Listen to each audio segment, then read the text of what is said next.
Hello, everyone. I'm Nick Bradley. I'm Space Rogue. And I'm Dave Bales. Welcome to Not the Situation Room. You're already giggling. We hadn't even got to anything yet. I know it was before we started recording, so whatever. But we do have a few stories to get to today, so we should probably get started, eh? Yeah, Look at that. Me being all Canadian already. you getting ready for that trip, are you? I am, eh? So anyway, let's just jump in with the first one. And I'm sure, unless you're under a rock and you're living in our world, you know about this, and that's Oracle. Some You people probably know, some people probably twitched when I said that, by the way. oh, I twitched because some people say, another day, another Oracle vulnerability. Who would say such a thing? Not I. I would not All say. right, all right, all right, guys, come on now. This one was actually serious, so settle down. Yeah. We no, no, really, this one was serious. We are talking about a vulnerability. I can't even speak now. A vulnerability in the Oracle e-business suite, or EBS. So you're talking about CVE 2025 61882? Sure. That's got such a catchy ring to it. It reminds me of OU 812. Oh, And yeah, if you yeah. know, you know. If you I don't, know. just go listen to some quality music. I'd rather have some catchy number like it's 61882 rather than some made up marketing name.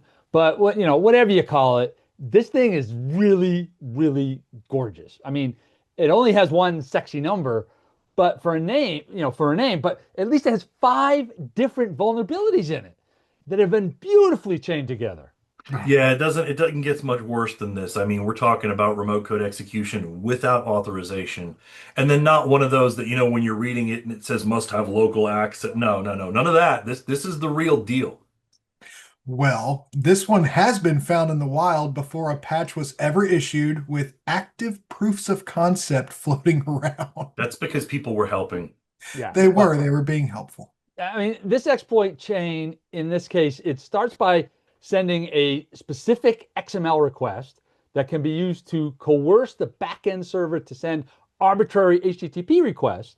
And that results in a pre-auth server-side request forgery vulnerability that allows the attacker to use a carriage return line feed injection vulnerability to gain full control over the URL.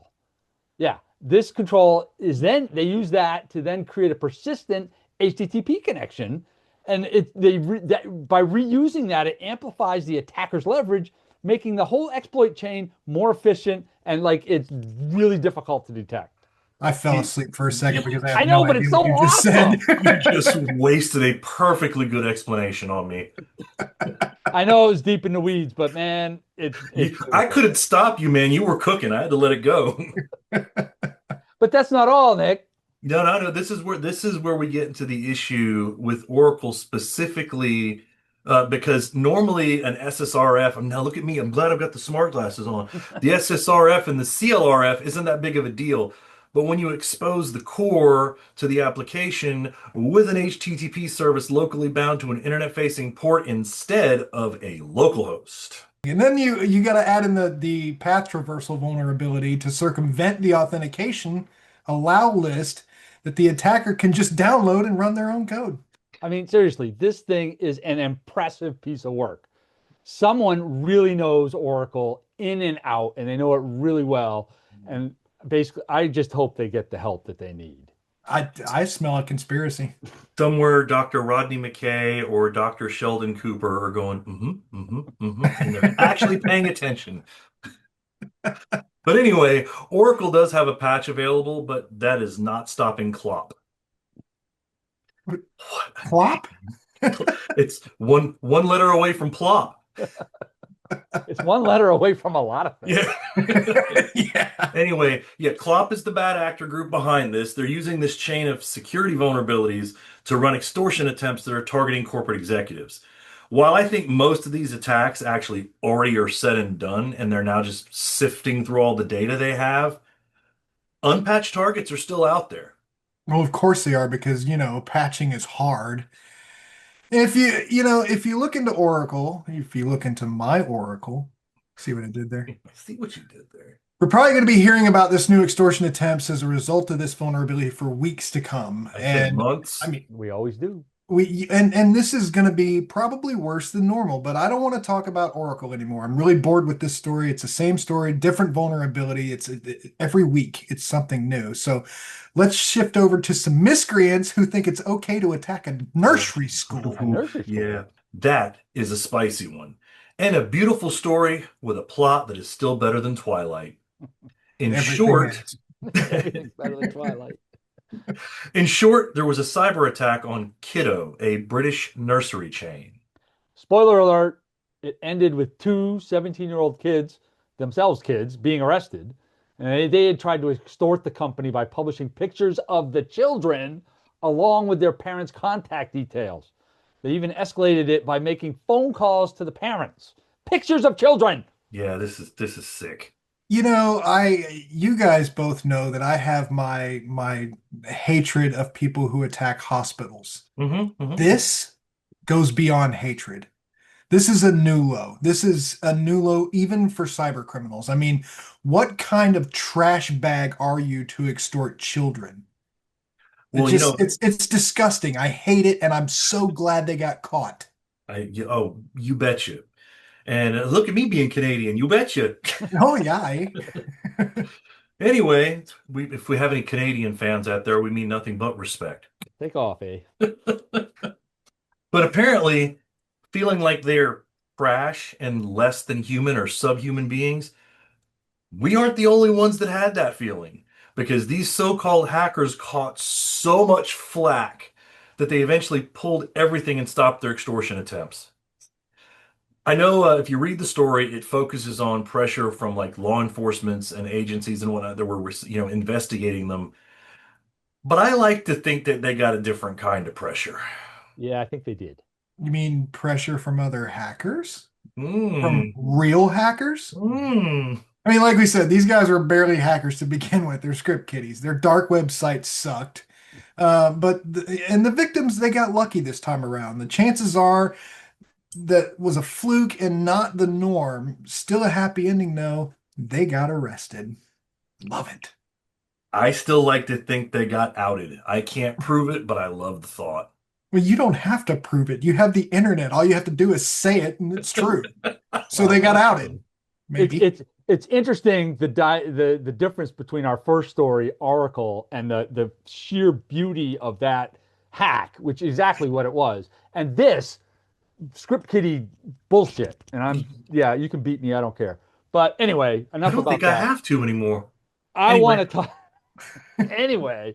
I want to talk about passkeys because Oh, yeah. every single website I visit now, save a passkey. Like, what the hell's going on? you noticed that too. I love when he gets animated. I know. It's so great. Hey, I have a passion. I could see that. And I actually had to go and do my own research on this. I mean, not like I ever do research. I had to go do research on this and figure out what all the fuss was about. Because to be honest, I wasn't so sure about them myself, but I'm kind of starting to like them.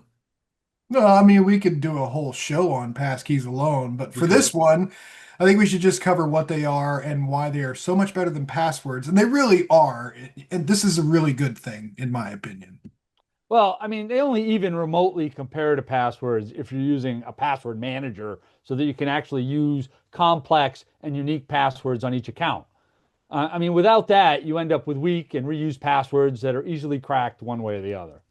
Right. So what I like about it is it's like taking the idea of a password and a password manager and two-factor authentication along with encryption and mashing them all up into one. Mashed Sounds pretty potatoes, awesome. mashed passwords. It's even better than that, really. I mean, passkeys use public and private encrypted keys for authentication. So the public key is stored on whatever you're logging into, Mhm. and the private key is stored on your device. So you can't forget them, you don't have to change them, and they can't be phished. I tell you, one of the major banks, and I'm not going to say which one because I don't remember which one, actually has passkeys that they use now for ATM or for debit transactions. You have to log into your phone, get a passkey, and that is your PIN for that transaction, which is really cool, I thought. So it sounds good, almost too good. So there have to be drawbacks to this. Well, it's still early in implementation, right? And I think over time it is going to get better. But the drawbacks is that the passkey does tend to each one lives in its own walled off garden, right? So you've got your Apple passkeys and your Google passkeys and whatever other ecosystem you're working with, and it's difficult to take your passkeys with you in between them. So with you and an enterprise and mixed fleets, well, you face challenges.